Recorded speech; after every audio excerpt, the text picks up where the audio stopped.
항상 기뻐하라. 쉬지 말고 기도하라. 범사에 감사하라. 이는 그리스도 예수 안에서 너희를 향하신 하나님의 뜻이니라.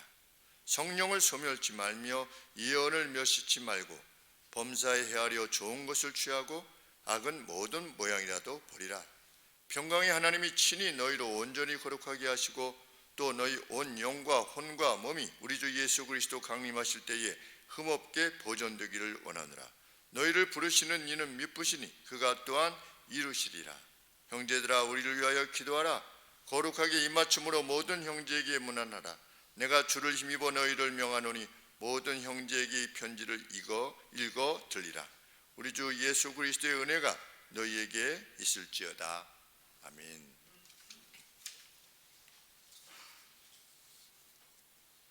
사도 바울은 앞서서 데살로니가 성도들을 칭찬하셨습니다. 그 칭찬의 내용이 1장 6절에 보시면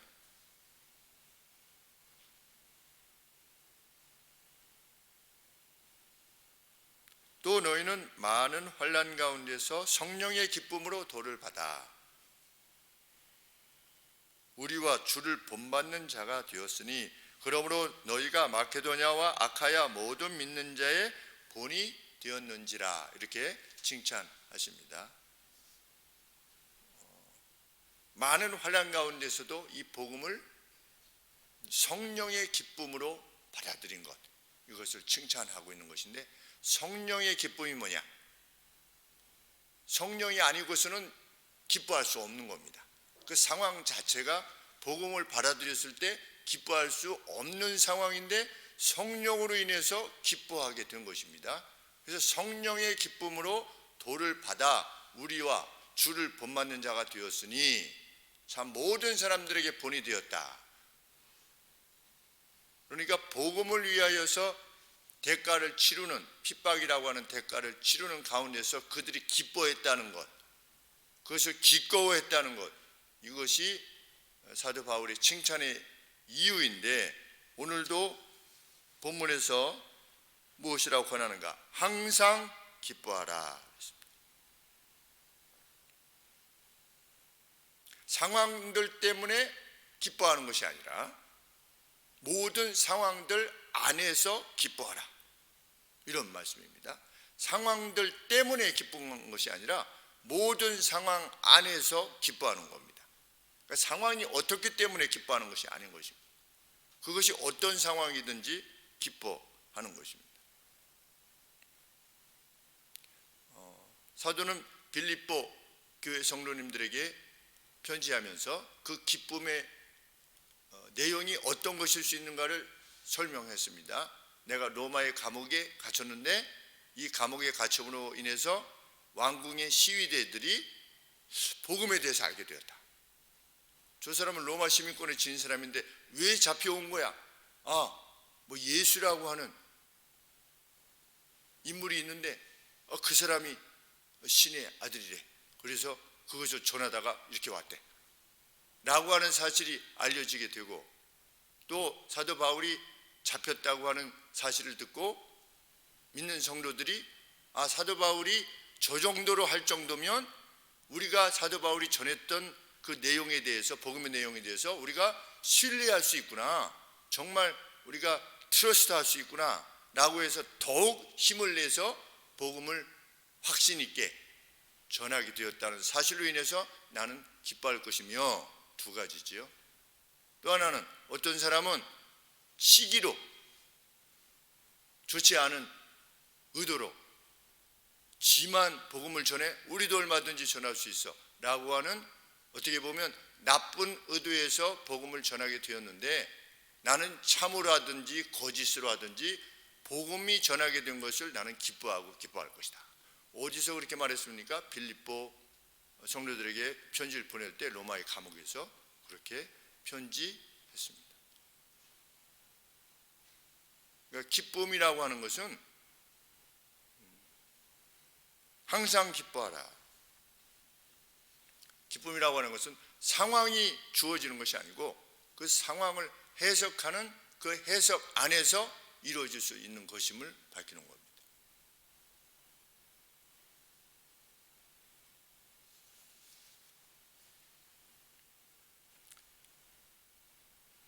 바울은 또한 쉼 없이 기도해라. 쉼 없이, 그침이 없이 기도하라. 어떻게 우리가 그침이 없이 기도할 수 있는가? 바울의 여정에, 선교 여행에 동행했던 누가는 사도 바울이 쉼 없이 기도했다라고 하는 것을 기록으로 남깁니다. 감옥에 갇혔습니다. 감옥에 갇혔을 때 바울이 어떻게 했다? 바울이 기도했고 찬미했다. 감옥에 갇혔는데 기도하고 찬미한 겁니다. 쉼 없이 기도하는 겁니다. 상황에 관계없이 기도하는 겁니다. 그것이 쉼 없는 기도입니다. 기도란 내가 하나님을 신뢰하고 있음에 대한 가장 분명하고 명백한 표입니다. 그래서 예수님께서도 골방에 가서 기도해라. 골방에서 기도해라. 기도할 때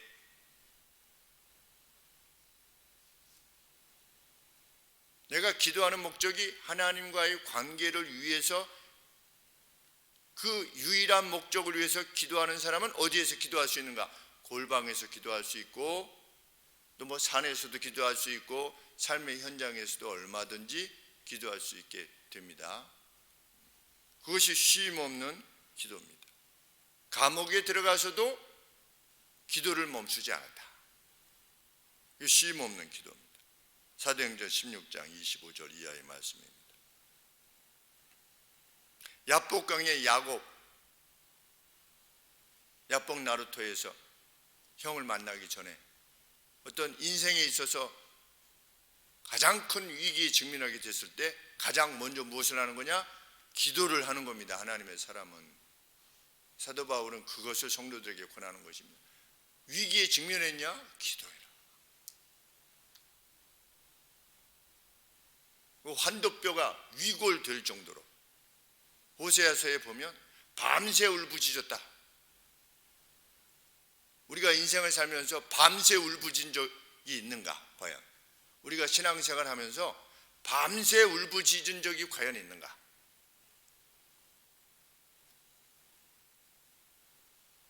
아마 잘 없었으리라는 생각이 듭니다. 우리가 기도할 때 몇 시간이 최대 기도의 시간이었는가? 가만히 생각해 보면 우리가 1시간 이상 기도했는가? 그건 혹 있을지 모르겠습니다. 5시간 이상 기도한 적이 있는가? 그거 참 좀 드문 일일 수 있을 겁니다. 12시간 이상 기도한 적이 있는가? 아마 우리 교회 성도님들에게도 손을 들고 한번 해보시라고 하면 그 쉽지 않은 일인 줄 압니다. 이전에 우리 금요 기도회 할 때, 이제 금요 기도할 때 철야 기도를 하지 않았습니까? 그때 뭐 한 7시나 8시에 만나가지고 밤새서 기도했죠. 새벽 2시, 3시까지 기도했습니다. 그러면 찬송도 하고 기도 제목도 나누고 성경도 읽고 이렇게 하면서 기도회를 가졌을 때 7시간, 8시간 했는데, 그때 성도님들이 금요일날 오셔서 기도했지요. 그 상황에서 우리나라는 어떻게 됐습니까? 최빈국에서 세계에서 부럽지 않을 만큼의 나라로 변모해 왔습니다. 세상 사람들은 그냥 뭐 박정희 대통령이 잘하셔서, 아니면 누가 이렇게 뭐 잘해서, 우리가 똑똑해서 그럴지 모르겠지만 그때 우리는 무엇을 했느냐? 하나님 앞에 기도했습니다. 하나님 앞에 나라를 위해서 기도했습니다. 나라를 위해서. 저 같은 경우도 중학교 때, 고등학교 때 9시에 중고등부 예배가 시작하기 전에 8시에 교회 종탑 밑에 방에 모여서 나라를 위해서 1시간씩 중학교 때, 고등학교 때 기도했습니다. 많은 친구들이 함께 동참했습니다. 한 15명, 20명 이렇게 삥 둘러앉아가지고 나라를 위해서 울며 기도했죠. 울며 기도했죠. 하나님, 이 나라를 기억해 주시옵소서. 각 교회들마다 그렇게 했지요. 그런데 점차로 교회는 통통 비어가게 됩니다. 주중에는 교회가 비어있는, 그리고 기도회도 다 없어지는, 주일 저녁 예배도 다 없어지는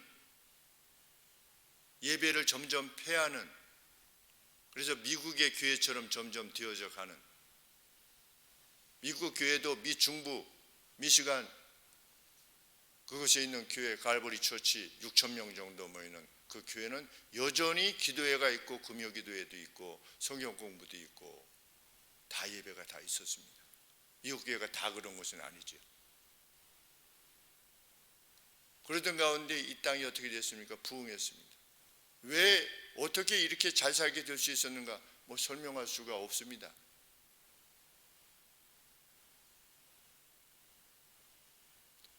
제가 중학교 때만 해도 필리핀이 우리보다 더 잘 산다고 얘기를 들었었습니다.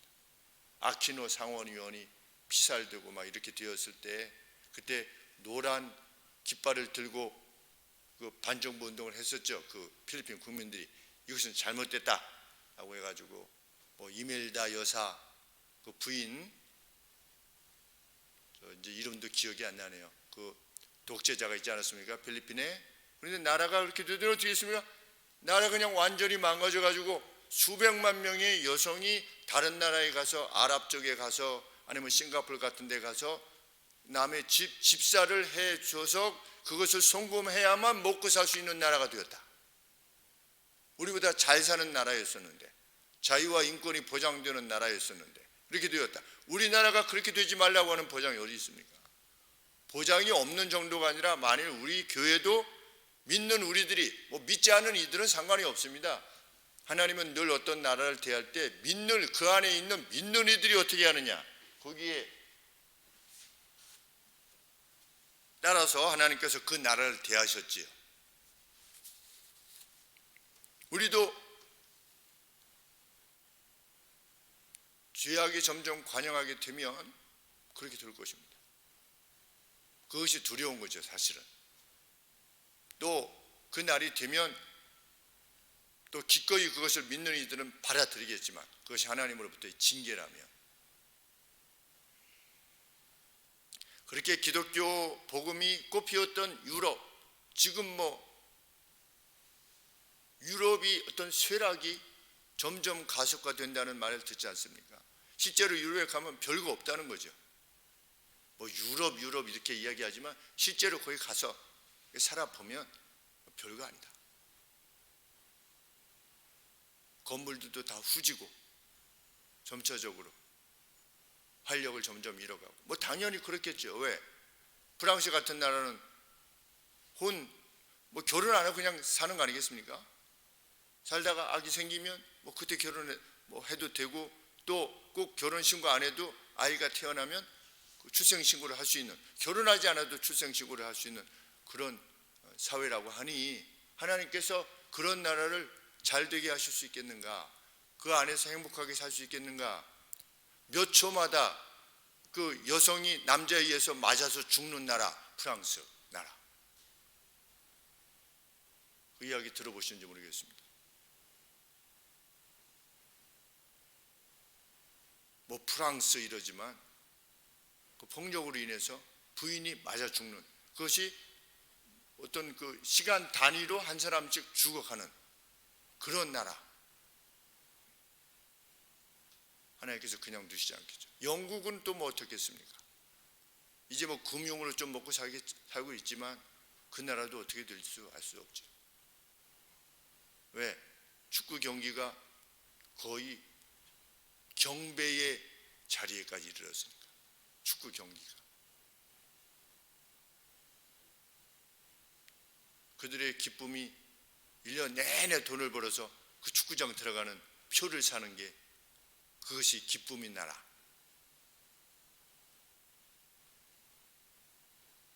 뭐 다 안 살아봐서 모르겠지만 들려오는 소문은 그러합니다. 우리는 다를 것인가? 우리는 쉼 없이 기도하고 있는가?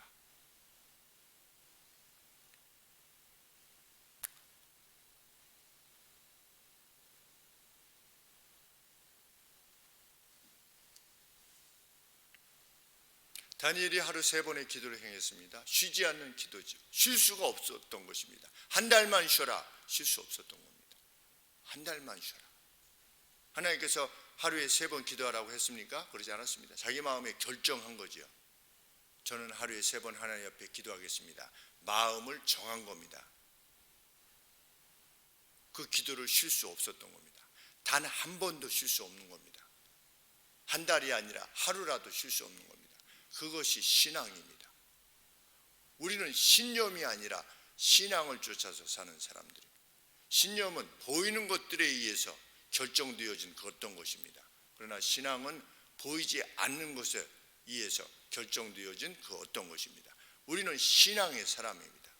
우리는 죽은 사람이 다시 살 것을 믿고 영원히 살 것을 믿는 사람들입니다. 아무리 신념이 강해도 죽은 자가 다시 살아날 것이라고 하는 신념을 지닌 사람은 없는 것입니다. 그렇기 때문에 신념을 지닌 사람은 신념을 지닌 사람만큼만 행하게 되어 있는 것이고, 신앙을 지닌 사람은 신앙을 지닌 자답게 행동하게 되는 것이죠. 그는 결코 기도를 쉴 수 없는 것입니다. 기도를 쉬는 것은 죄라고 할 정도로 사무엘이 그렇게 언급하지 않았습니까?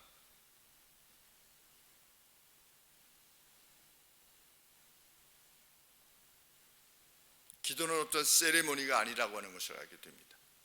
황제에게, 어떤 황제입니까? 왕비도 부르지 않은 데 나오면 죽을 수밖에 없는 그런 위엄과 권위를 지녔던 황제 앞에 나와서 성전 재건을, 이전에 무너뜨렸던 그 성전을 재건하는 일을 언급해야 될 그 불가능한 일 아니겠습니까? 어떻게 감히 반역을 꿈꾸는가?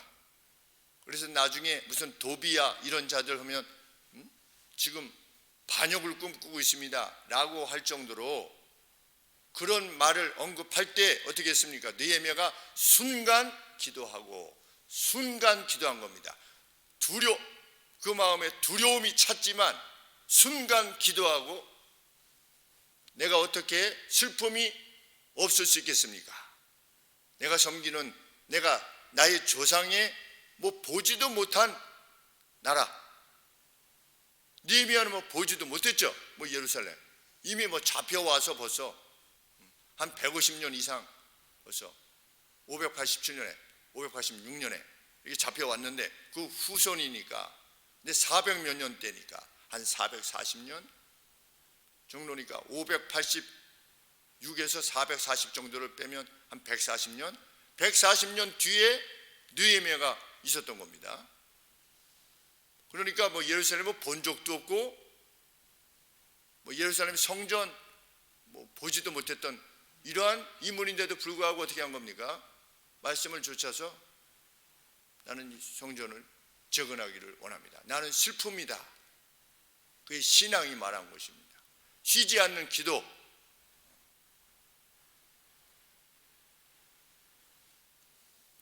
늘 하나님과의 관계 속에서 현재를 해석하고 또 문제를 해결받으려고 하는 것, 그것이 기도입니다.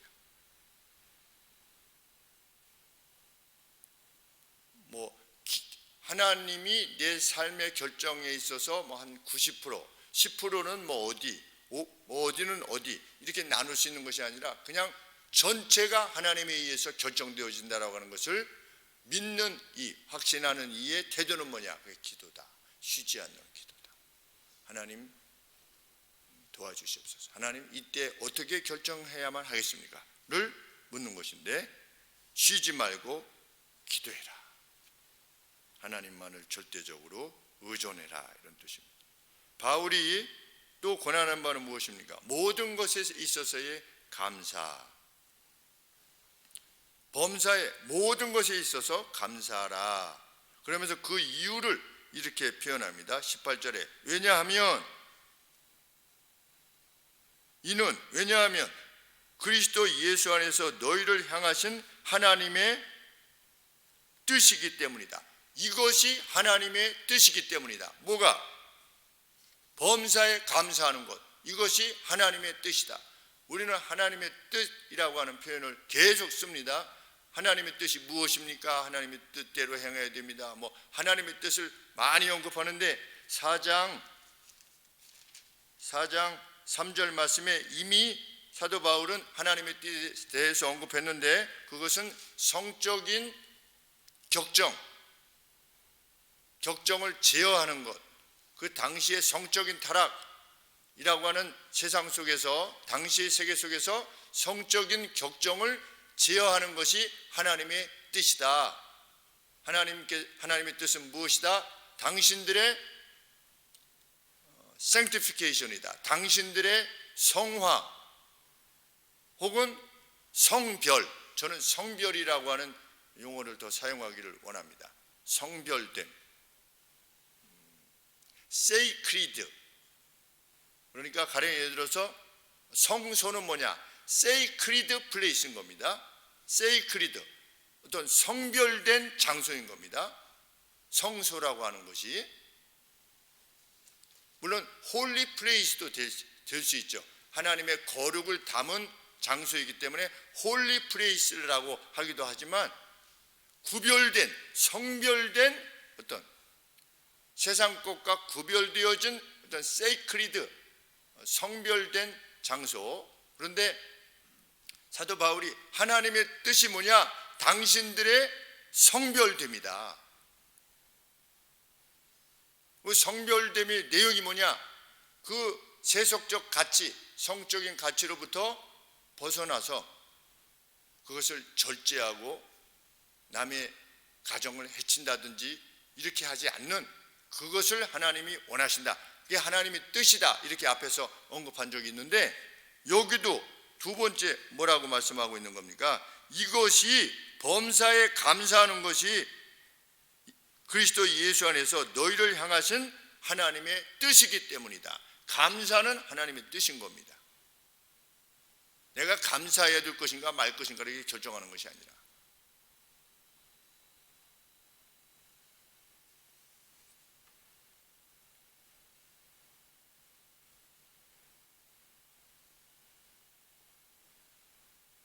하와는 감사하기보다 불평했습니다.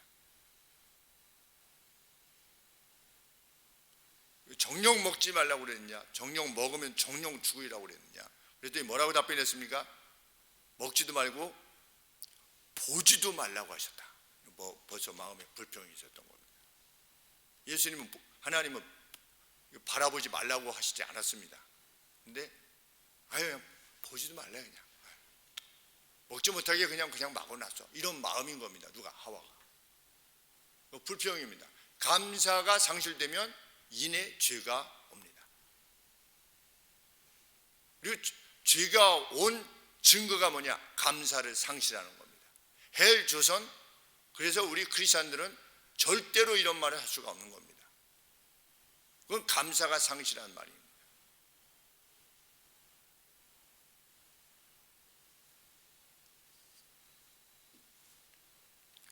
하와는 무엇을 말해야 됩니까? 이것만 먹지 말라고 그랬지 다른 모든 것을 먹을 수 있다, 이렇게 감사를 표해야만 했습니다. 왜? 동산의 모든 것을 먹을 수 있지 않았습니까? 그것을 감사해야 되죠. 이거 안 먹어도 돼? 다른 모든 걸 먹을 수 있어? 그래야 되는데 이거 먹지 말래, 보지도 말래, 이거는. 이런 식으로 불평한 겁니다. 우리가 인생사에 있어서 다른 모든 것들이 준비되어 있어도 뭐가 좀 부족한 거 있으면 어떻게 합니까? 그것을 이유로 들어서 불평하죠, 사람들은. 부부간의 관계도 그렇지 않습니까? 모든 것이 다 선하게 이렇게 가는데도 불구하고 하나 이렇게 마음에 안 들면 그걸 트집 잡아서 불평해 합니다. 그거까지 마저 어떻게 하려고. 감사가 없어. 우리가 우리 입에서 언제 감사하다라고 하는 표현을 행한 적이 있는지, 하나님이 이러이러한 점에 대해서 감사합니다, 이러이러한 면에 있어서 감사합니다라고 하는 감사를 언제 하나님 앞에 정말 감사했는지 가슴을 담아서, 또는 우리가 입을 열어서 내 곁에 있는 사람에게, 그것이 배우자든 부모님이든 아니면 형제 자매든 내 주변에 있는 사람에게든 언제 참 감사합니다, 고맙습니다 라고 한 적이 있는가를 생각해 보면 우리가 이 말씀대로 살고 있는가를 생각해 보게 될 겁니다. 항상 감사해라. 범사에 감사하라. 이제 범사에 감사.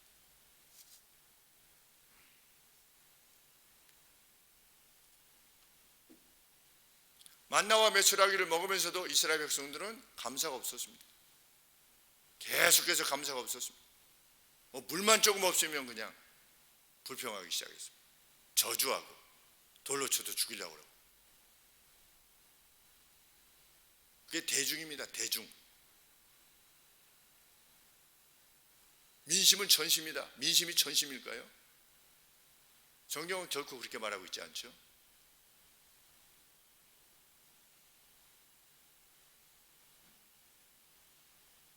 성경이 말하는 대중, 하나님 없는 대중, 대중이 하나님의 뜻을 조차 행할 수 있는가? 불가능하죠.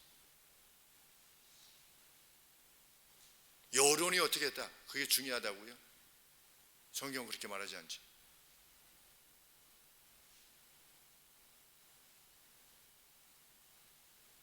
일본이 전쟁을 일으켰을 때 일본 국민들은 어떻게 생각했습니까? 이것이 옳지 않다라고 생각했습니까? 일본 지식인들 일부만 제외하고는 그것을 옳다고 응원했지요. 독일은 어떻습니까? 독일도 마찬가지죠. 이탈리아는 어떻게 했습니까? 이탈리아도 마찬가지입니다. 대중은, 하나님 없는 대중은 그냥 가는 것입니다. 대중은 불평하기 좋아합니다. 정말 불평하기 좋아하죠. 뭐만 조금 안 좋아도.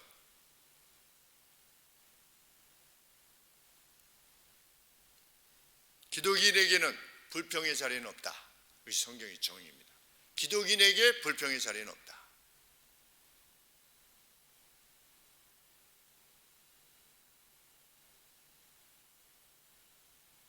하나님께서는 그 무엇이라도 하실 수 있으시다. 그 감사.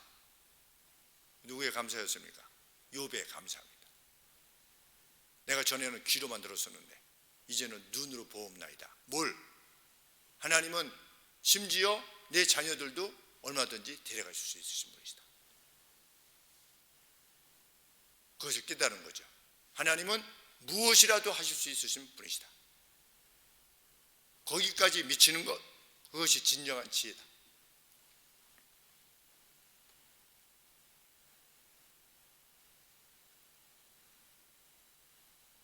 하나님의 초자연적인 능력과 인애를 믿기 때문에 그러합니다.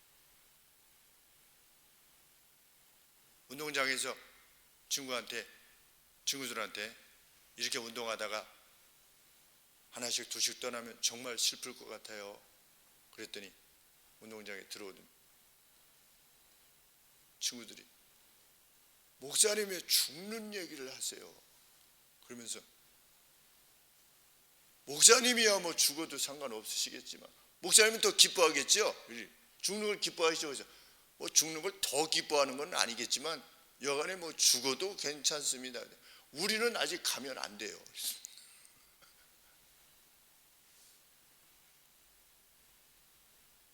살고 죽는 것이 뭐 여상한 것인 양, 그 감사로 사는 사람, 그 사람이 하나님의 사람이다. 뭘 무서워하고 뭐 이렇게 불평하고 두려워하고. 범사에 감사하라. 이것이 하나님의 뜻이다. 감사하는 사람이 진짜 하나님의 뜻을 행하는 사람이다. 바울이 이어서 밝히는 바는 성령을 소멸치 말며, 성령을 끄지 말래요. 이게 불 끄는 거 있지 않습니까? 성령을 끄지 말라. 그런데 이 성령을 소멸치 말며가 20절에 있는 예언과 관계되어져 있다는 것을 알게 됩니다. 예언은 무엇이냐? 앞서 말하는 것입니다.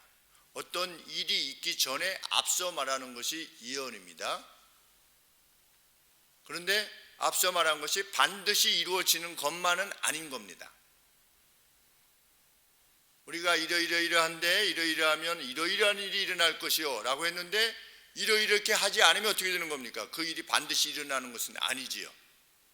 그것이 그러니까 예언이라고 하는 표현이 우리나라 단어하고 이렇게 구별이 잘 안 돼가지고 좀 어려움이 있는데, 저는 영어 성경에 뭐라고 되냐면 prophetic utterance, 그래서 선지적 언급, 선지적 언급이라고 하는 표현이 더 맞겠습니다. 선지적 언급을 멸시하지 말고, 이런 뜻입니다. 하나님께서는 아직 성경이 완성되기 전에 교회를 돕고 세우시기 위해서 교회 내 은사를 많이 허락해 주셨죠. 그래서 뭐 병 고치는 은사도 주시고, 방언의 은사도 주시고, 예언의 은사도 주시고, 다양한 은사를 허락해 주셨는데, 다른 은사들에 비추어서 이 예언의 은사는 좀 무시되어졌던 것 같습니다. 왜냐하면 다른 은사들은 좀 어떻게 뭐 기도했는데 막 병이 나는 거예요. 와, 교회네. 와, 정말. 어떤 사람은 막 일어나가지고 막 입에서 무엇을 말하는데 방언을 막 말하는 거예요. 와, 이게 엑스타시 아니겠습니까? 어떤 그 황홀경 같은 느낌을 줄 수 있는. 그런데 예언은 알아듣는 말로 말하는 겁니다. 하나님이 이것을 기뻐하십니다. 하나님이 이것을 슬퍼하십니다. 하나님이 이것을 미워하십니다. 이런 내용들을 말하는 것이 이게 예언이에요. 그런데 고린도 교회도 보면 방언하기보다는 무엇하기를 원해라? 예언하기를 원해라. 그런데 사람들은 방언하기를 원하지요. 오늘날도 일부 교회들은 방언을 아주 이걸로 치지 않습니까? 왜? 기적은 안 일어나니까. 만일 오늘에도 하나님이, 성령 하나님께서 교회에 병 낫기는 어떤 은사를 허락해 주신다면 사람들이 방언을 원할까요? 병 낫기는 걸 원할까요? 병 낫기는 것을 원할 것입니다. 왜? 그것이 화끈하니까. 우와, 이렇게. 그런데 이제 그러한 것들은 점점 사라지고 뭐만 남았습니까? 글쎄 뭐 그것이 진짜 방언인지 아닌지도 잘 모르겠지만, 왜? 방언을 훈련하는 데도 있어요. 그래서 뭐 방언하는 법 이렇게 유튜브에 보면 뭐 몇만 명씩 봐요. 방언하는 법. 그 사람은 이렇게 올리는 대로 그냥 사람들이 몇만 명씩 봅니다. 그러니까 방언을 굉장히 높게 치는 거죠. 자기도 경험해 보고 싶은 겁니다. 뭔가 이렇게 엑스타시였던 그런 경험을 해보고 싶은 것이죠. 그런데 사도 바울이 뭐라고 그랬습니까? 예언보다, 방언보다 예언하기를 사모해라. 왜? 교회의 유익을 위해서 방언은 자기에게 유익이 될 뿐이지만 다른 사람들한테 유익이 되지 않았기 때문에. 그러나 예언은 알아듣는 말로 하니까 다른 사람들한테 유익을 주기 때문에 어떤 황홀경, 저게 은사야? 저게 성령이 주시는 거 맞아? 왜? 당시에는 거짓된 은사로 자기가 예언한다고 말하는 자들이 있었기 때문에. 그렇기 때문에 저거 성령이 진짜 하시는 거야? 뭐야? 이렇게 성령의 은사를, 예언이라고 하는 성령의 은사를 무시하는 경우가 있었을 것입니다. 그러니까 어떻게 하라는 겁니까? 성령을 끄지 말며 예언을 멸시하지 말고, 그러니까 예언을 멸시했다는 거죠. 그 교회가 그런 위험성이 있었다는 겁니다. 그건 됐고 좀 뭔가 좀 보여줘봐. 뭐 좀 화끈한 거 한번 보여줘봐. 좀 낫게 하든지 뭐. 그런데 예언이 정말 소중한 가치를 지닌 것이라는 겁니다. 그 당시에 여성들도 교회 내에서 예언을 행했던 겁니다. 그래서 여성이 예언할 때는 이렇게 말하고 있지 않습니까? 여성이 예언할 때는 이렇게 해라. 머리 모양을 이렇게 하고 해라. 그 교회 내 여성들에게도 하나님이 성령의 은사를 허락해 주신 겁니다. 아직 성경이 완성되지 않았을 때에 하나님께서 그 예언의 은사를 허락하심으로 구약의 내용을 잘 풀어 해석하다든지 아니면 당시의 사회 속에서 있었던 어떤 죄에 대해서 이것은 이렇게 안 좋은 거다, 선한 것이다, 이건 악이다, 이것은 선이다 라고 하는 것을 말씀해 준 거죠. 예언의 은사를 통해서. 그런데 그것을 우스운 것으로 여기지 말고 성령을 끄지 말고 소멸치 말고 어떻게 해라? 예언을 멸시하지 말며. 그것이 무엇에 관계되어진 겁니까? 모든 범사에 헤아려 좋은 것을 취하고 모든 것들을 주의 깊게 이기재민하래요. 이거 정말 이거 어떤 거야? 이게 말하는 게 정말 이게 맞아? 이게 주의 깊게 살핀 다음에 뭐 하라는 겁니까? hold fast, 굳게 붙잡으래요. 뭐를? 선한 것을. 선한 것에 굳게 붙잡으래요. 들어보고 이거 정말 이거 이 말이 맞나? 선한 것을 굳게 붙잡고, 그 다음에는 악은 모든 악의 형태로부터 삼가라. 그러면 이것이 무엇을 통해서 가능하겠습니까? 예언을 통해서 가능하겠죠. 이것이 선한 것입니다 라고 하는 거라면 그 선한 것에 그냥 다 붙잡으라고, 그걸 막 매진하라는 겁니다. 그런데 예언의 내용에서 이것은 악입니다 그러면 악의 모든 형태로부터 삼가라. 실제적인 삶에 있어서 우리가 왜 이렇게 해야만 되는가? 행동의 궁극적 목적이 무엇인가? 당신들의 영혼과 몸이 완전히 보존되게 하기를. 언제?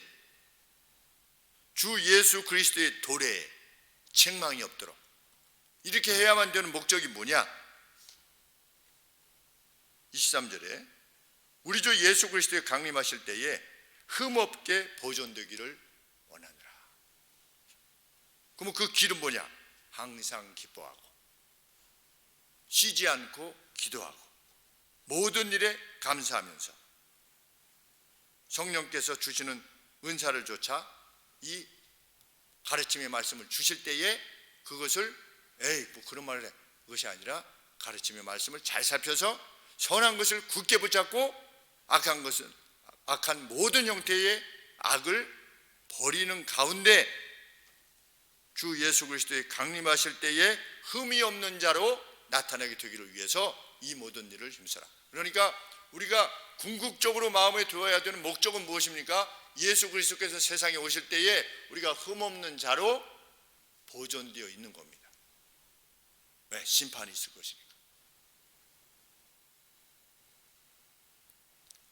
우리가 뭐 어떻게 그렇게 24절에 너희를 부르시는 이는 신실하신 분이시니 그가 또한 그것을 이루시리라. 영어에 그것이 있어요. 그것이 뭘까? 찾아보니까 우리의 구원. 너희를 부르시는 이는 신실하시니 그가 또한 그것을, 너희의 구원을 이루시리라. 하나님이, 아니 우리가 어떻게 이걸 다 해? 이것이 아니라 하나님께서 그것을 반드시 이루실 것이라고 약속해 주셨으니 우리가 그것을 굳게 믿고 그 어떤 안정감 가운데, 내가 잘못하면 지옥 간다는 얘기야? 이것이 아니라 23절에도 평강의 하나님이 친히 너희로 온전히 거룩하게 하시고 또 너희 온 영과 혼과 몸이 우리 주 예수 그리스도의 강림하실 때 흠없게 보존되기를 원하노라. 둘 다 원하는 것이죠. 온전히 거룩하게 하시기를 원하는 겁니다. 그러니 하나님이 우리를 붙드실 것이라고 하는 확신, 그 기쁨의 확신 가운데 온전히 그분 앞에 나타나 서기를 위해서 온 힘을 다하는 사람들이 되라, 이런 말씀입니다.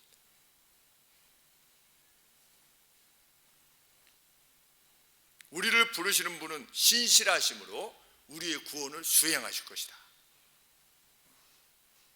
24절입니다. 원문이 그러합니다. 직역하면 우리들을 부르신 분은 신실하심으로 우리의 구원을 수행하실 것이다. 이런 확신, 기쁨에 찬 확신을 가지고 흠없게 나타나기를 위해서 행하는 이들이 되라. 그것을 사도 바울이 간절히 원했던 것처럼 우리 함께 이 길을 가기를 간절히 소원합니다. 그래서 주님 앞에 우리 서게 될 때에 흠없고 점없는 이들로 나타나게 되기를, 그러한 열망을 허락해 주시기를. 우리 주님께서는 약속하셨습니다. 내가 세상 끝날까지 너희와 항상 함께 있을 것이다. 주의 백성들에게 그렇게 약속해 주셨습니다.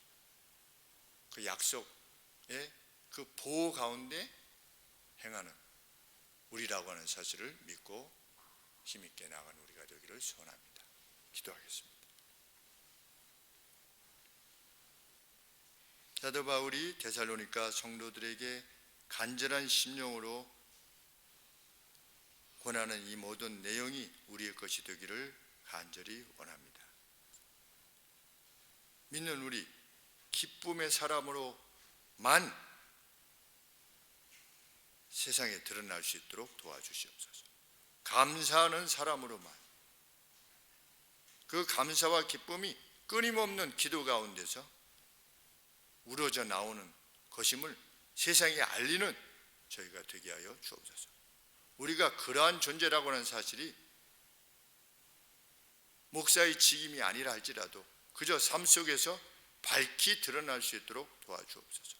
빛이 드러날 수밖에 없다는 사실이 명확한 것처럼 하나님, 저희도 그 빛을 드러내는 자, 복음의 능력이 우리 안에 그저 감추어 있는 자로만 살 수 없다는 이 명백한 사실에 비추어서 아버지, 그러한 삶을 살아갈 수 있도록 우리를 이끌어 주옵소서. 우리도 힘을 다하고 하자 하오니 하나님 우리를 도와주시옵소서.